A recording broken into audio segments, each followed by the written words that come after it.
माल सीधा सीएनएन में बनेगा और सरकार भाजपा नहीं तो कांग्रेस की बन जाएगी। जातिगत यहीं घर में रह जाएगी, ऊंच नीच घर में रह जाएगा, बैकवर्ड फॉरवर्ड घर में रह जाएगा, गरीब का गरीब रह जाएगा और सरकार भाजपा नहीं तो कांग्रेस की बन जाएगी।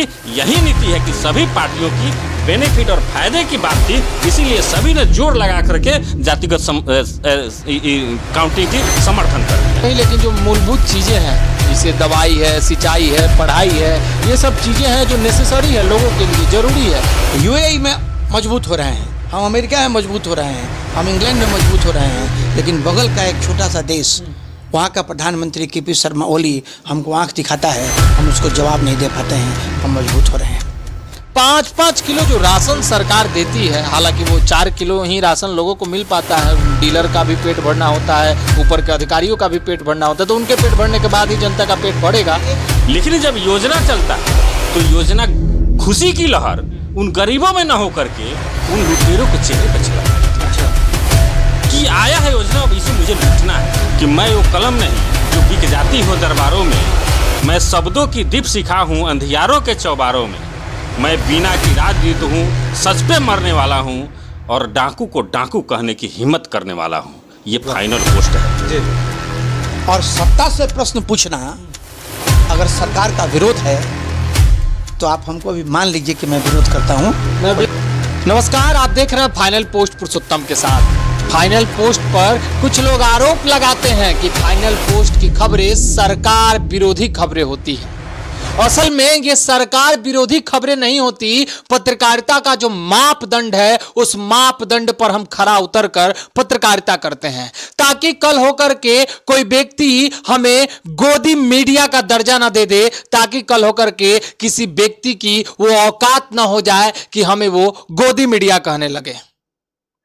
अब जब हम स्टूडियो में बैठे हैं, हम विशिष्ट अतिथि के तौर पे देवेंद्र सिंह जी हैं, जो क्राइम खबर के ब्यूरो हेड हैं पूर्वी चंपारण से, पूर्व के लोकसभा प्रत्याशी भी हैं और पहले भी आपने फाइनल पोस्ट पे इनको देखा होगा। साथ ही साथ हमारे editor in chief Gyaneshwar Gautam ji भी हैं। तो आज हम बातचीत करेंगे मोदी सरकार की उन 10 बड़ी उपलब्धियों के बारे में, जिनका असर क्या कुछ हुआ, इन्हीं पर आज हम बातचीत करेंगे। सबसे पहले तो स्वागत है सर आपका। धन्यवाद पुरुषोत्तम। फाइनल पोस्ट के बारे में लोग टीका टिप्पणी करने लगते हैं कि सरकार विरोधी खबरें फाइनल पोस्ट चलाती है, तो आज बताइए वैसे 10 बड़ी योजनाएं स्कीम मोदी सरकार की जिसमें मोदी सरकार ने तो उसे लागू कर दिया, लेकिन आम जन को उसका क्या फायदा मिला? देखिए पुरुषोत्तम, सबसे बड़ी बात क्या है, हम पत्रकारिता करते हैं जी, और जो पत्रकारिता का मूल धर्म है हम उसका निर्वहन करते हैं, पहली बात। अब प्रश्न ये उठता है कि अगर सवाल पूछा जाएगा तो किससे पूछा जाएगा? सवाल तो हमेशा सत्ता से पूछा जाता है, हम विपक्ष से तो नहीं पूछेंगे। और सत्ता से प्रश्न पूछना, अगर सरकार का विरोध है तो आप हमको अभी मान लीजिए कि मैं विरोध करता हूँ, मैं विरोधी हूँ। हाँ, मैं विरोधी हूँ। अब एक चीज़ मैं आपको बताऊं कि आप जब गूगल का पेज खोलेंगे और आप लिखेंगे मोदी सरकार की उपलब्धियां क्या हैं, तो उसमें 10-12 जो चीज़ें सामने आती हैं, जैसे जनधन योजना, आधार को हमने अटैच कर दिया, पैसा अब आसानी से आपको मिल जाता है, वो ट्रांजैक्शन आप कर लेते हैं। उज्ज्वला योजना, हमने गैस का सिलेंडर महिलाओं को दिया, और इस तरह से करके तमाम है। हमने ईज ऑफ डूइंग बिजनेस का काम किया कि व्यापारी जो हैं वो ढंग से व्यापार कर सकें। लेकिन इन सारी चीज़ों के तह में जाने के बाद अगर आप देखिए तो मुझे लगता है, जितनी मेरी जानकारी है, कि जनधन योजना में जितने खाते खुले, इसलिए कि उस वक्त जब खाते खुल रहे थे 2014 के बाद, तो उस समय लोगों के मन में ये था कि सरकार काला धन लाएगी और उसमें से काला धन से जो पैसा आएगा उसमें से 15-15 लाख रुपए हमारे खाते में आ जाएंगे। और खाता खुलवाने के क्रम में बैंकिंग सेक्टर के जो लोग हैं उन लोगों ने भी इस तरह का छद्म प्रचार किया, क्योंकि सरकार ने टारगेट दे रखा था कि आपको खाता खुलवाना है। वर्तमान स्थिति मुझे ये लगती है कि उसमें से आधे से ज़्यादा खाते बंद हो चुके हैं और महज 20 से 25% खाते ऐसे होंगे जो खाते चल रहे होंगे, बाकी जो खाते हैं वो भी नॉन ऑपरेटिव हो चुके हैं। क्योंकि जनधन खाते में भी बैंकों ने ये ट्रांजैक्शन चार्ज लगाना शुरू कर दिया कि अगर आपने मिनिमम बैलेंस नहीं रखा तो आपके खाते से इतने पैसे काट लिए जाएंगे, और बैंक ने पैसा काटा। ये बड़ी उपलब्धि हो गई है। लेकिन एक बात जरूर है कि सरकार ने बैंकिंग के सिस्टम को ईज जरूर कर दिया। आज पेमेंट के या पैसा मंगाने के जो ऑप्शंस हमारे पास हैं, इतने ऑप्शंस और इतने विकल्प हमारे पास पहले नहीं हुआ करते थे। ये सरकार की एक उपलब्धि है, डिजिटलाइजेशन। हाँ, ये जो डिजिटल क्रांति आई इस देश में, है ना, तो उसमें सरकार का बड़ा रोल है और इससे कहीं इनकार नहीं है। लेकिन इसके साथ साथ एक चीज़ और भी है कि ट्रांजैक्शंस जो होते, जैसे फ़ोनपे वगैरह जो हम लोग यूज करते हैं आज की तारीख में, तो फ़ोनपे पे भी अब ट्रांजैक्शन टैक्स लगने शुरू हो गए हैं। जैसे आप अगर मोबाइल का रिचार्ज कराइएगा फ़ोनपे से, है ना, और अगर आप 190 रुपये का रिचार्ज कराइएगा तो आपसे 193 रुपये काट लेगा, 3 रुपया आपसे सर्विस चार्ज काट लेगा। तो रुपया तो कम काटता है, 3 रुपया लोगों को फील नहीं होता है। लेकिन आप मास लेवल पर अगर आप देखेंगे तो करोड़ों का ट्रांजैक्शन होता है, फ़ोनपे कंपनी को हो रहा है। सरकार उससे कैसे निपटती है, सरकार समझे, उतनी जानकारी हमको नहीं है। आगे भी आपसे बातचीत करेंगे। आप बताइए सर, मोदी सरकार की बड़ी बड़ी उपलब्धियां जो सरकार के लोग गिनाते रहते हैं, आम जन को क्या उसका वास्तविक फायदा मिल पाता है? आम जन तक जो योजनाएं हैं, जो स्कीम है, वो पहुंच पाती है, और आम जन क्या उसका लाभ ले पाते हैं? पहली बात पुरुषोत्तम जी, आपने कहा कि फाइनल पोस्ट पर बहुत सारे कमेंट उठते हैं कि सरकार विरोधी खबरें चलती हैं। तो पहले मैं बता देना चाहता हूँ, जो ये अंगुली उठाते हैं, तो एक रामधारी सिंह दिनकर का लिखा हुआ है कि मैं वो कलम नहीं जो बिक जाती हो दरबारों में, मैं शब्दों की दीप सिखा हूँ अंधियारों के चौबारों में, मैं बीना की राजदूत हूँ, सच पे मरने वाला हूँ, और डाकू को डाकू कहने की हिम्मत करने वाला हूँ। ये फाइनल पोस्ट है जी। मेरी कलम वचन देती है अंधियारों से लड़ने की, राजदूत के राज महल के राजदूत के आगे तनकर अड़ने की, उस खुददार से मर जाना अच्छा जो खुददार नहीं, और देश जलता रहे मैं कुछ ना बोलूं, मैं वैसा गद्दार नहीं। ये फाइनल पोस्ट है, ये कभी झुकेगी नहीं, चाहे वो सत्ता हो, पक्ष हो या विपक्ष हो।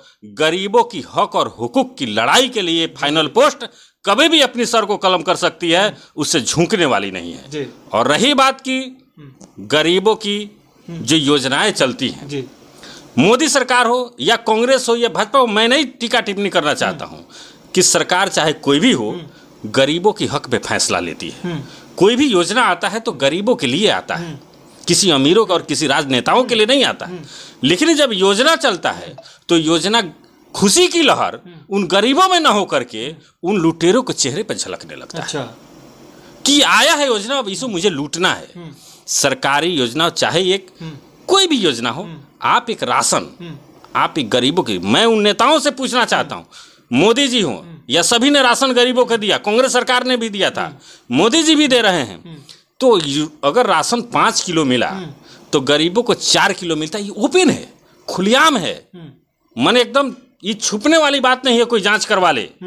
फाइनल पोस्ट ये कह रही है, दावे के साथ कह रही है कि 4 किलो गरीबों को राशन मिलता है। अगर उनको जांच में नहीं मिलता है तो फाइनल पोस्ट प्रमाणित करके और उनके सामने रख देगी।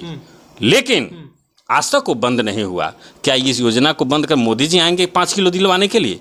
कि उनके सिपाही बैठे हुए हैं, जो जनता जिन्होंने चुनाव जीता कर निगरानी उस पर वो करेंगे कि गरीबों को मिल रहा है कि नहीं। तो इसे प्रमाणित होता है कि नीचे से बैठे सभी लोग इसमें मिली भगत हैं, जो गरीबों की पेट से राशन चुरा करके अपनी पेट को भर रहे हैं। और दूसरी बात, योजना जो चलता है गरीबों तक सही सलामत चला जाना चाहिए। आप एक शौचालय की जब ODF कराना था तो ODF के लिए पूरे पदाधिकारी यही भारत के वही पदाधिकारी व्हिसिल बजा करके लोगों को शौच करने पर इतना प्रतिबंध कर दिया कि नहीं, घर में ही बनाना है शौचालय, वहीं बाहर नहीं जाना है। लोगों में त्राहिमाम ऐसा बन गया था, आतंक मचा दिया था ये पदाधिकारी, और सभी के घर में शौचालय बनवा दिया और ODF घोषित हो गया। बना कुछ जगह नहीं, कागज में भी हो गया। लेकिन कागजी अगर प्रक्रिया दुरुस्त है, कोई क्वेश्चन नहीं है, तो मैं भी कह रहा हूँ कि वो बन चुका है। तो क्या गरीबों के द्वारा चलाया हुआ योजना व्हिसिल बजा के गरीबों के दरवाजे पर क्यों नहीं पहुँचता है? ये मेरा बड़ा सवाल है। पहली बात। कि अगर वहाँ पहुँचना चाहिए था, नहीं पहुँचा तो कीमत किसकी है? सरकार की प्रत्येक पदाधिकारी दरवाजे से पैर अगर आप कोई गरीब निकालेगा तो सरकार के पदाधिकारी के ही सामने पैर पड़ेगा। वार्ड हो, ग्राम सेवक हो, टोला सहायक हो, इंदिरा सहायक हो, बीडीओ हो, सीओ हो, ए टू जेड, मतलब ये पदाधिकारी से ही भरा हुआ है। फिर भी उसकी योजना के लिए ब्लॉक का चक्कर लगाना पड़ता है, कमीशन देना, कागज बनवाने के लिए दौड़ना, कमीशन देना पड़ता है, तब जाकर के पैसा लेके तब कागज काम होता है। तो फिर इसकी भी कौन खोज-पूछ करेगा? मोदी जी तो करेंगे नहीं, कोई प्रधानमंत्री आके तो करेंगे नहीं, उन्हीं के पदाधिकारी को करना है। लेकिन इन चोरों से लड़ने के लिए यही फाइनल पोस्ट चोरों से लड़ती है, इसलिए चोरों ने बदनाम करने का काम करता है कि ये गोदी मीडिया है तो सरकार के विपक्ष नहीं। ये पहले मैं बता देना चाहता हूं कि फाइनल पोस्ट किसी सरकार की पक्ष और विपक्ष की बात नहीं रखता है, गरीबों की हक और हुकूक की बात रखता है। बिल्कुल, इन्होंने बहुत अच्छी बात कही कि आप घर से पाँव निकालिएगा तो अधिकारी ही मिलेंगे, टोला सेवक से लेकर के सभी अपने आप में अधिकारी ही हैं, और फिर भी ब्लॉक लेवल तक का चक्कर लगाना पड़ता है। राशन की बात इन्होंने कही, 5-5 किलो जो राशन सरकार देती है, हालांकि वो 4 किलो ही राशन लोगों को मिल पाता है, डीलर का भी पेट भरना होता है, ऊपर के अधिकारियों का भी पेट भरना होता है, तो उनके पेट भरने के बाद ही जनता का पेट भरेगा। एक चीज मैं आपको बताऊं, जैसे अभी देवेंद्र जी ने बड़ी अच्छी बात बताई। आप ये समझिए कि सरकार दावा करती है कि 80 करोड़ लोगों को हम राशन देते हैं और एक व्यक्ति को 5 किलो देना है ना। तो एक व्यक्ति को 5 किलो देना है, 80 करोड़ को देते हैं, मतलब 1 किलो अनाज हम जो कम देते हैं, मतलब 4 किलो ही अनाज मिलता है, तो 1 किलो गुने 80 करोड़।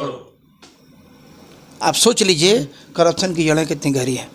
अच्छा, ये 80 करोड़ लोग को राशन देते, एक सवाल खड़ा होता है कि क्या 80 करोड़ लोग भारत के गरीब हैं?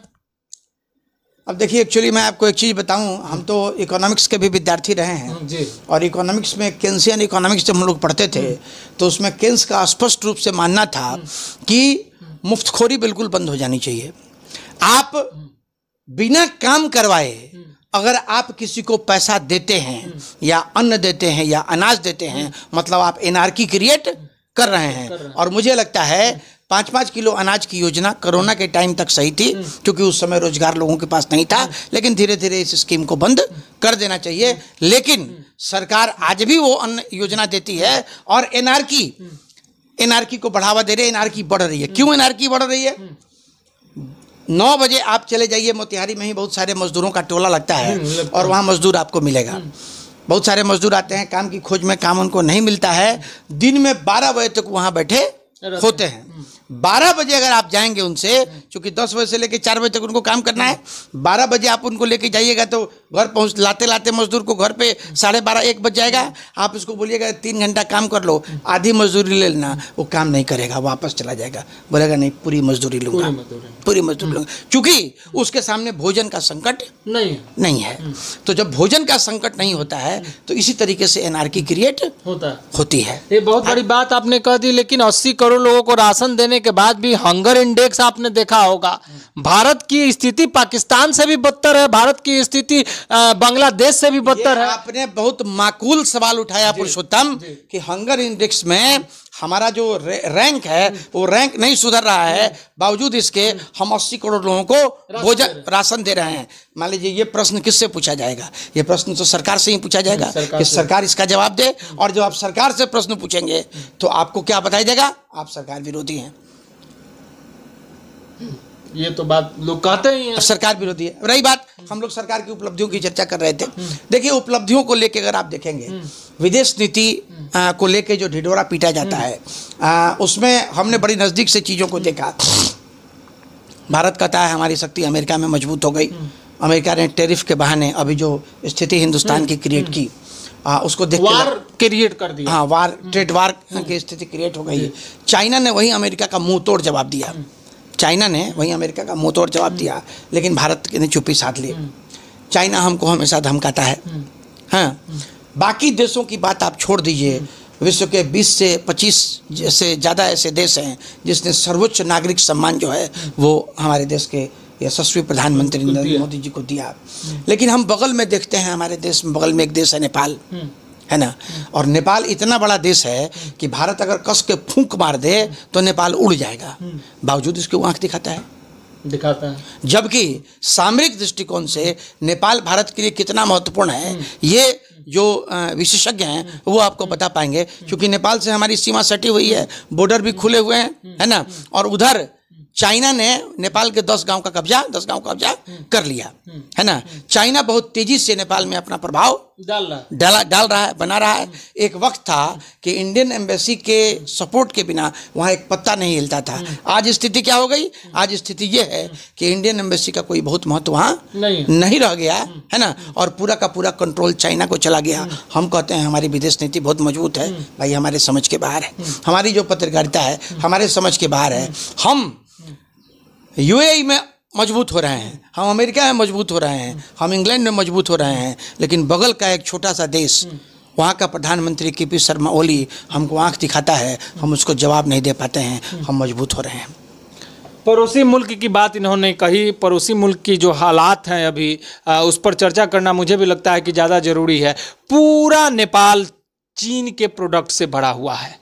इंडिया का एक भी प्रोडक्ट जल्दी आपको नहीं मिल पाएगा आसानी से। काठमांडू का मार्केट आपने देखा होगा, और चीन लगातार वहां अपना पैठ जमा रहा है। अभी हाल ही में एक खबर आई जिसे हम लोगों ने भी दिखाया भी था कि वीरगंज में वहां एक स्कूल में चीनी फाउंडेशन के द्वारा साइकिल वितरण और चाइना के नेशनल एंथम को गाने का काम किया गया।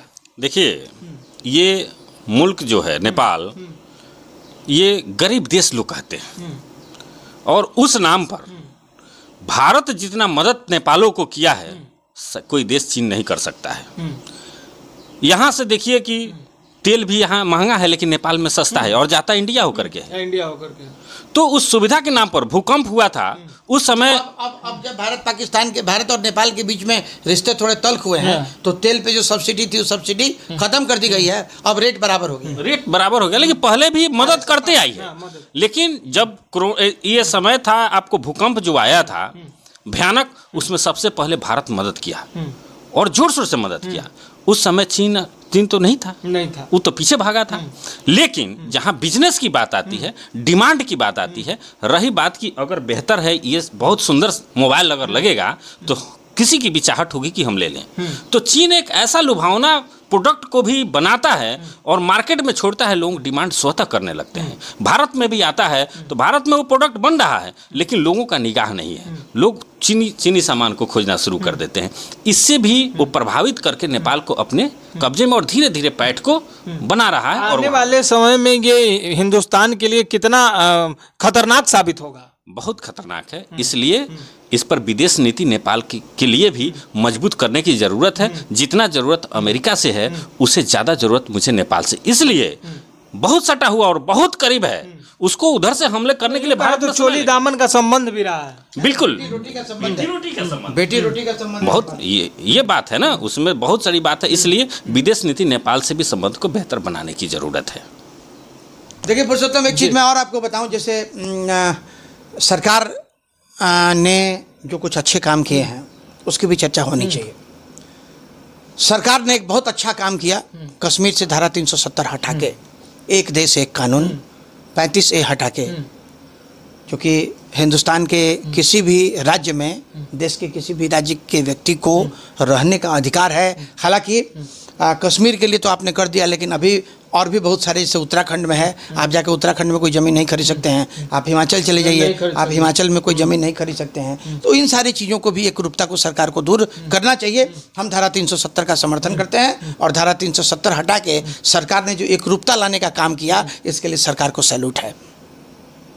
अब एक चीज़ और भी आपको बता दें, सरकार ईज ऑफ डूइंग बिजनेस की बात करती है। ईज ऑफ डूइंग बिजनेस मतलब व्यापारिक जो स्थिति है हमारी, हम उसको इतना इजी बना देंगे कि व्यापार हमारा फ्लोरिश करेगा। ईज ऑफ डूइंग बिजनेस में हम आपको बताएं, हम लोग छोटा मोटा व्यापार तो हम लोग भी करते हैं, और जीएसटी जिसको कि विपक्ष गब्बर सिंह टैक्स कहता है ना, सरकार उसको जीएसटी कहती है, उसकी स्थिति आपको बता दें कि उसमें tremendous changes time to time होते रहते हैं। इधर हमने एक चेंजेस के बारे में सुना कि उसका कोई सेक्शन 73 है, जिसमें है क्या कि आप अगर कोई अपना डाटा फीड करते हैं और उसमें कोई गलती हो जाती है तो आपको सुधारने का मौका मिलता है, आप उसको सुधार दीजिए। अब क्या है कि उसमें एक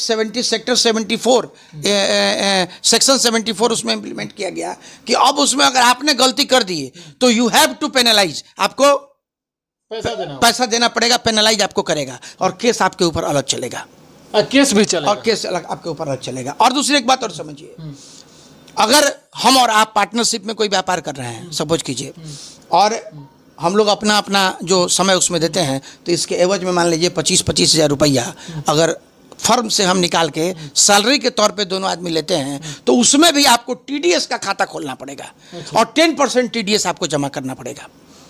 तो साहब एक व्यापारी कितनी जगह हलाल होगा। आप हम पेट्रोल भरवाने जाते हैं तो पेट्रोल पे आप हमसे टैक्स लेते ही हैं, ठीक है। हम जब कोई सामान खरीदने जाते हैं तो उस पर आप जीएसटी लेते हैं, है ना। हम कोई व्यापार करते हैं तो व्यापार में हम जिस चीज़ को जितने रुपए में खरीदते हैं, है ना, और उसके बाद का जो मार्जिन होता है उस पर आप हमसे जीएसटी लेते हैं, है ना।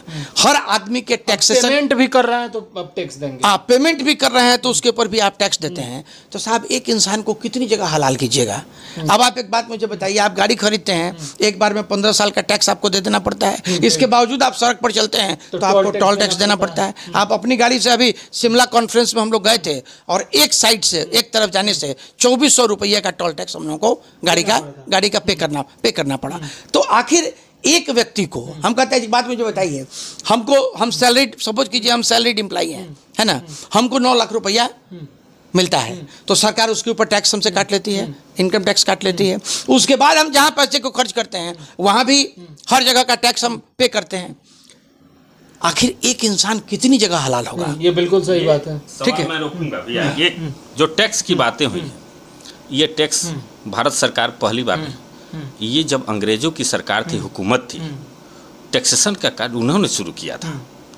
और टैक्स जब लागू हुआ है इस देश पर, अंग्रेज दूसरा बार, एक बार भाग चुके थे, फिर दूसरा बार आए इस देश में, तो वहाँ उनके पार्लियामेंट में ये चीज़ लिखा हुआ है कि जब दूसरी बार गए तो उन्होंने पता लगवाया कि भाई ये भारत गरीब देश था, यहाँ के लोग हमसे कैसे लड़े, ये हमको कैसे भगा दिए, ये आश्चर्य की बात हो गई, पैसे कहाँ से आ गए।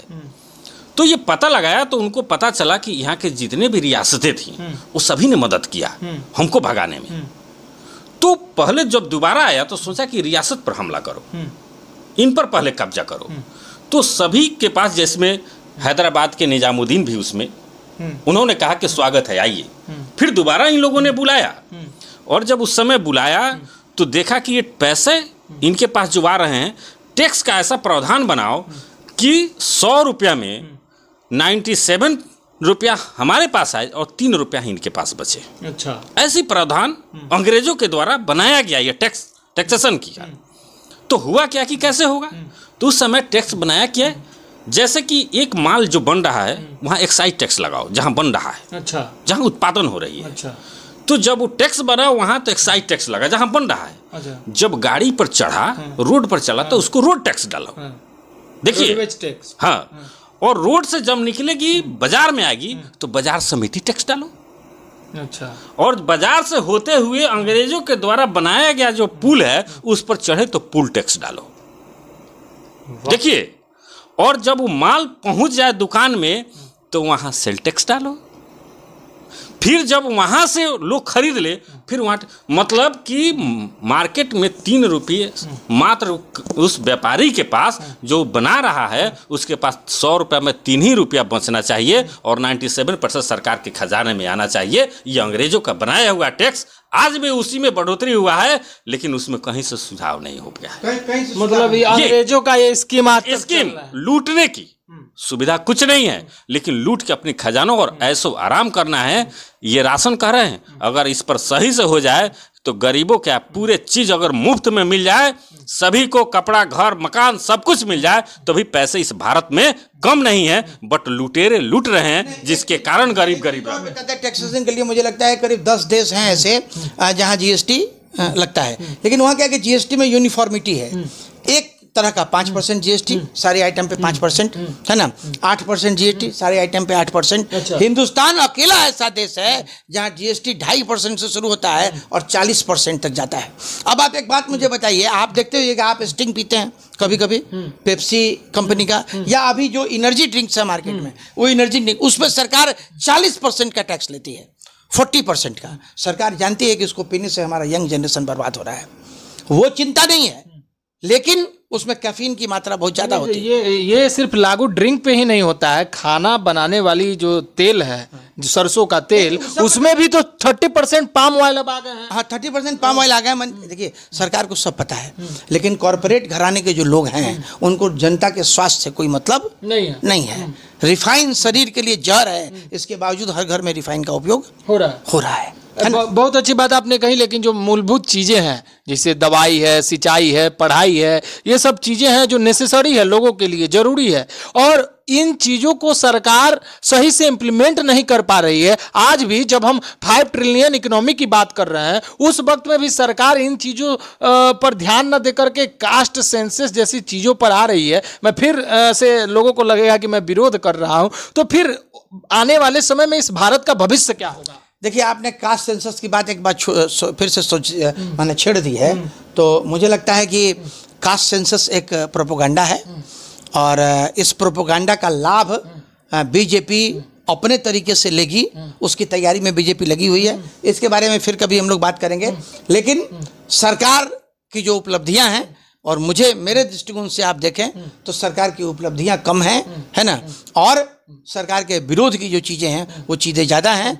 और यही वजह है कि डे बाय डे सरकार का ग्राफ नीचे आ रहा है, और सरकार जातिगत जनगणना, हिंदू मुसलमान करके अपने आप को सत्ता पे काबिज करने की कोशिश में लगी रहती है। और अगर अतिशयोक्ति नहीं होगी कि हम ये कहें कि इस देश में अघोषित आपातकाल लागू है। मैं इस पर एक बात, जो जनसंख्या पर बात हुई, कास्टिज्म जो काउंटिंग करने की बात सरकारें कर रही, इसमें एक सरकार नहीं, सभी सरकारों ने मिलकर के एक समर्थन किया है।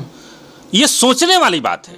ये हम और आप, एक पत्रकार सोच सकता है कि इससे कोई बेनिफिट नहीं होता, लेकिन सत्ता में बैठे पक्ष हो या विपक्ष, सभी ने एक बार एक सुर में ताली बजा करके और इसकी डिमांड किया कि नहीं, जाति देश कहाँ जा रहा है। देखिए, मैं उस कास्टिज्म पर आना चाह रहा हूँ कि ये फायदा किसकी हो रही है और नुकसान किसका हो रहा है। मैं एक ही बात, जो पॉलिटिकल जो वोट लेने वाले पार्टियां हैं, वोट में फायदे और नुकसान हो सकते हैं, बट व्यक्तिगत किसी की फायदा नुकसान इससे नहीं होना है। और कैसे होगा, आप एक समझिए कि वोट एक प्रोडक्ट है। मैं इस पर थोड़ा सा समझाना चाहूँगा। वोट एक प्रोडक्ट है, तो जैसे मेडिसिन एक प्रोडक्ट हुआ, उसका एक CNF होता है, डिस्ट्रीब्यूटर होता है और रिटेलर होता है, ये होता है। उसी तरह वोट जो नीचे से रिटेलर काउंटर से CNF तक जाता है, तो ये सभी लोगों ने रिटेलर काउंटर को बढ़ाने की प्रयास किया है। सभी पार्टियों ने जो जात धर्म मजहब में बांटा है, ये रिटेलर काउंटर है कि सभी का एक एक अध्यक्ष है। ये हो गए बनिया तो कौन तेली, तो कौन तेली, ये सब जो है सबका अलग अलग अध्यक्ष होंगे। मतलब ये एक मैनेजर होंगे वोट को कलेक्ट करने वाला। सभी पार्टियों का, ये क्या नहीं है, ये सभी का है। तो मान लीजिए यहाँ काउंटर कुछ कम हो रहा था, तो वोट को खरीदने और कलेक्ट करने में थोड़ा परेशानी हो रही थी, इसलिए सभी नेताओं ने मिल करके और कास्टिज्म में बांट दिया, और सभी लोगों का एक अलग अलग एक मैनेजर बना देंगे, वो वोट को कलेक्ट करेंगे। और देखिए, वोट कलेक्ट करके सभी पार्टियों ने और देंगे किसको, डिस्ट्रीब्यूटर को। तो डिस्ट्रीब्यूटर दैट मीन्स क्षेत्रीय पार्टी, लालू जी हो गए, रामविलास जी हो गए, तो उपेंद्र जी हो गए, तो यादव जी हो, मैंने ये सभी लोग अपने अपने वर्ग की वोट को, ये डिस्ट्रीब्यूटर हैं, तो ये वोट को कलेक्ट कर लेंगे और ये मैनेजर वहाँ ले जाकर माल जमा कर देगा और डिस्ट्रीब्यूटर उठाएंगे और सीधा CNF में डालेंगे। CNF कौन है, भाजपा नहीं तो कांग्रेस। और ये बात जी पार्टी है, तरीके से आपने समझा। वो क्या हो गया, वो CNF में, और यहाँ से माल सीधा CNF में बनेगा और सरकार भाजपा नहीं तो कांग्रेस की बन जाएगी। जातिगत यहीं घर में रह जाएगी, ऊंच नीच घर में रह जाएगा, बैकवर्ड फॉरवर्ड घर में रह जाएगा, गरीब का गरीब रह जाएगा, और सरकार भाजपा नहीं तो कांग्रेस की बन जाएगी। यही नीति है कि सभी पार्टियों की बेनिफिट और फायदे की बात थी, इसीलिए सभी ने जोर लगा करके जातिगत काउंटिंग की समर्थन कर दिया। बस यही है। और पत्रकारिता को तो लोगों ने लाचार बना ही दिया है, लाचार बना दिया, इसलिए लाचार बना दिया कि पत्रकारिता स्वतंत्र हो जाए तो बाकी सभी नंगे हो जाएंगे। बिल्कुल, ये हमारा यही कहना था कि स्वतंत्र पत्रकारिता, आज जितने पत्रकारों की हत्याएं हुई है, शायद किसी राजनेताओं की हत्या हुई होगी। किस लिए? एक चीज की तरफ ध्यान और आकृष्ट करना चाहेंगे। योगी जी का एक स्टेटमेंट है। योगी जी ने लिखा कि जाति, क्षेत्र और भाषा के नाम पर समाज को बांटने वालों में रावण और दुर्योधन का DNA है। तो क्या वो DNA आज की तारीख में भाजपाइयों का हो गया? नितिन गडकरी ने लिखा कि जो करेगा जात की बात उसको मारूंगा लात। किसको लात मारेंगे? देश के प्रधानमंत्री को? और उसके बाद सवाल सर पूछेगा कौन? और एक बात समझिए, समाज की एकता और अखंडता के लिए खतरा है जातिगत जनगणना, ये आरएसएस का स्टेटमेंट है। तो क्या आरएसएस और भारतीय जनता पार्टी के बीच में दूरियां बढ़ गई हैं, या आरएसएस ने भी कंप्रोमाइज कर लिया, समझौता कर लिया, उसी तरीके से समझौता कर लिया जब जेपी नड्डा ने कहा था कि मुझे संघ की कोई आवश्यकता नहीं है चुनाव के पहले। तो ये तमाम चीजें देखिए, आइडियोलॉजी जो है ना, वो सारी आइडियोलॉजी जो है वो धरी की धरी पार्टियां की रह गई हैं। सत्ता के सुख में पार्टियां इस कदर लीन हैं, चाहे वो भाजपा हो चाहे वो कांग्रेस हो। पत्रकारिता का काम है एक लकीर स्थापित करना, निष्पक्ष निडर तरीके से पत्रकारिता करना, और जनता के प्रति समर्पित, और जनता के प्रति समर्पित होना। इसलिए कि हम अगर लायबल किसी के प्रति हैं तो हम जनता के प्रति लायबल हैं, हम सत्ता के प्रति लायबल नहीं हैं। बहुत बहुत धन्यवाद सर आपका। तो जैसा कि आपने देखा कि आज हम लोगों ने जो चर्चा की, चर्चा में जो मुख्य चीजें निकल करके आई और सबसे जो शानदार चीज निकल करके आई, जिसे आप बार बार नहीं भुलाएंगे इस वीडियो को देखने के बाद, कि कैसे जातीय जनगणना करा करके और रिटेलर डिस्ट्रीब्यूटर जो अब बनेंगे और वोटों का जो है कलेक्शन होगा और कैसे सीएनएफ तक पहुंचेगा, ये काफी अच्छा सर ने समझाया। और इससे साफ तौर पर यह तो नजर आने लगा कि राजनीति से बढ़िया बिजनेस थोड़े दूसरा कुछ हो सकता है, कुछ नहीं है इससे बढ़िया, तो कोई बढ़िया बिजनेस कोई नहीं हो सकता है। तो ये बिजनेस का खेल है। हिंदुस्तान में एक और बिजनेस बहुत फ्लोरिश करता है, अच्छा, बाबाई का बिजनेस। बाबा बन जाइए। अच्छा, बाबा बन जाइए। बाबा बन जाइए। तो बाबा बन जाइए या राजनीति कीजिए, जनता के मुद्दे तो बाद में चर्चा करेंगे। यही अभी भी सरकार कर रही है, कल भी यही सरकार कर रही थी, कोई भी सरकार हो, और आगे भी यही सरकार करेगी। बने रहिए आप हमारे साथ, देखते रहिए फाइनल पोस्ट। बहुत बहुत धन्यवाद।